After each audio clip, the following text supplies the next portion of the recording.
इसमें आप लोग देख रहे हैं हमारे साथ पेंटिंग के कुछ इंपॉर्टेंट क्वेश्चंस, सिर्फ 2 से 3 मिनट लेने वाले बच्चों, सिर्फ 2 मिनट की वीडियो देख लीजिए और ये 4-5 क्वेश्चन अगर पेपर में आ जाते हैं तो काफी हद तक चांसेस आपके अच्छे नंबर आने के। और ऐसे ही चैनल को सब्सक्राइब कर लीजिए क्योंकि बहुत सारी वीडियो लेके आने वाला हूँ। और कुछ बच्चे गलतियां करें, अपने दोस्तों को शेयर नहीं करें ना ताकि उनके नंबर कम आ जाए। अरे बच्चों शेयर करो, उनके भी नंबर बढ़ाने हैं, सब पढ़ेंगे तभी तो बढ़ेंगे। चलिए शुरू करते हैं।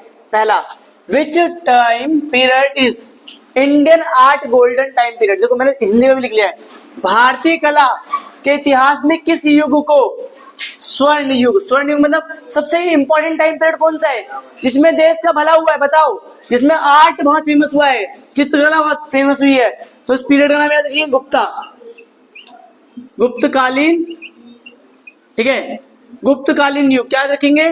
गुप्तकालीन युग याद रहेगा। पहला आंसर सुन लिया। अब दूसरा, where was the metal statue of dancing girl obtain, what is its. देखो क्या था डांसिंग गर्ल स्टैचू और उसकी हाइट क्या थी, ठीक है। नृत्य करती हुई लड़की कि किस धातु मूर्ति कहां से प्राप्त हुई और वह उसकी ऊंचाई कितनी थी ना। देखो नृत्य करती हुई लड़की की धातु कहां से प्राप्त हुई, तो बच्चे याद करो, हड़प्पा के बाद क्या था, मोहनजोदड़ो, याद रहेगा, मोहनजोदड़ो, दोबारा बोलो, मोहनजोदड़ो, मेरे साथ बोलो, मोहनजोदड़ो से प्राप्त हुई। कहां से प्राप्त हुई? मोहनजोदड़ो से। क्या प्राप्त हुई? डांसिंग गर्ल, डांसिंग गर्ल का स्टैचू प्राप्त हुआ, याद रहेगा। अब देखो आंसर कैसे लिखना है, यहां लिखना, the metal statue of dancing girl obtain from, क्या देगा आपसे, ऑब्टेन फ्रॉम, कहां से फ्रॉम हुआ, obtain from Mohenjodaro, and it's, क्या लिखोगे, इट्स हाइट इज 4 इंच। कितने इंच की हाइट थी बच्चों? 4 इंच की मूर्ति थी, बस याद रखेंगे, 4 इंच की मूर्ति, याद रहेगा। दूसरा आ जाओ, how is the dancing girl depicted, नाचती लड़की का केश विन्यास कैसा था। देखो आपको याद करने, देखो सिंपल बताता हूँ, नाचती लड़की है वो कैसी दिखेगी, सर ज्यादातर डांसिंग गर्ल क्या करती है, ऊपर से बाल टाई करती है और पीछे से खुले रखती है, सेम एज उसके गर्ल क्या थे, tight from above and open from the below, ऊपर से बंधे हुए थे नीचे से खुले हुए थे। Last, what style brought Pablo Picasso to fame, किस कला की वजह से पाब्लो पिकासो जो थे वो प्रसिद्ध हुए, बताओ। पाब्लो पिकासो क्या है पहले समझो। पाब्लो पिकासो आपको पता होगा बहुत बड़े पेंटर है, बहुत बड़े। बच्चों कभी भी क्वेश्चन आ जाए पाब्लो पिकासो के बारे में लिखो तो लिखना उनकी चित्रकला बहुत सुंदर थी और बहुत प्रसिद्ध हुई। अब कौन सी शैली उनकी प्रसिद्ध हुई ये बताओ मुझे, जल्दी से आंसर आप लोग दोगे, बताओ। अगर आप लोगों को याद नहीं इसका तो आप इसका आंसर ढूंढ के कमेंट करेंगे। Thank you.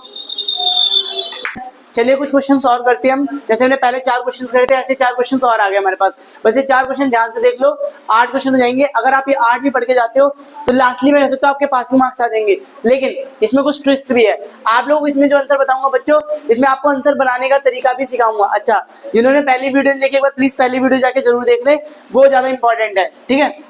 पहला क्वेश्चन है, बैल की शीर्ष की कोई 3 विशेषता लिखिए। मतलब अगर पढ़े, write any 3 characteristics of head of the oxen, oxen के हेड की 3 विशेषता। देखिए ऑक्सन का हेड मिला कहाँ है, ये उस टाइम पे मिला है जिस टाइम पे कह सकते हैं जहाँ की सारी गुफा, जहाँ के सारे चित्र क्या थे, बहुत फेमस थे। पहला ये था, ये अशोक काल में पाए गए हैं। अशोक के समय के सारे चित्र क्या थे, बहुत सुंदर और बहुत अच्छे थे। दूसरा, इस समय ये जो है रामपुरवा, कहते हैं रामपुरवा की क्या है, कैपिटल के नाम से जाना जाता है। और अशोका के समय पे सबसे सुंदर चित्रों में से ये एक है और इसका आधार जो है वो कहाँ का माना गया, अशोक के नगर का माना गया, ठीक है। दूसरा क्वेश्चन पढ़ते हैं, अजंता की गुफाएं कहाँ स्थित है। देखो बहुत आसान है, इसको तो आप लोगों ने याद भी किया होगा, अलोरा। कहाँ पे है ये, अलोरा में स्थित है। और थर्ड, गुलेर शैली की प्रमुख विशेषता है। और विष्णुपुर कहाँ है, दोबारा देखिए, राइट एनी अजंता केव्स। अगर आपको इसके बारे में नहीं पता तो आप गुफाओं के बारे में कुछ ना कुछ जो आप बना के लिख सकते हैं, वो बना के आंसर क्रिएट करना है, आंसर छोड़ना नहीं है, ठीक है। अगर इसके बारे में देखते हैं, अगला, गुलेर शैली की प्रमुख विशेषता लिखिए, right main characteristics of Guler styles. इसके बारे में आपको आंसर लिखना पड़ेगा, इसका आंसर निकालिए, इसका आंसर लिखिए। ये आंसर बाहर से नहीं लिख सकते बना के, लेकिन अगर आपको शैली के बारे में लिखना है किसी भी, तो देखिए वो शैली जो विशेषता है, इसकी विशेषता और इसकी विशेषता लगभग एक समान है। अगला, विष्णुपुर कहाँ है, वेयर इज विष्णुपुर। विष्णुपुर की जगह सर्च करिए और इसका आंसर निकाल के भी आपको लिखना है, ठीक है। 4 क्वेश्चन आप लोगों को चारों क्वेश्चन के आंसर अपनी तरफ से लिखने हैं और मैं चेक करूंगा, ठीक है। Thank you.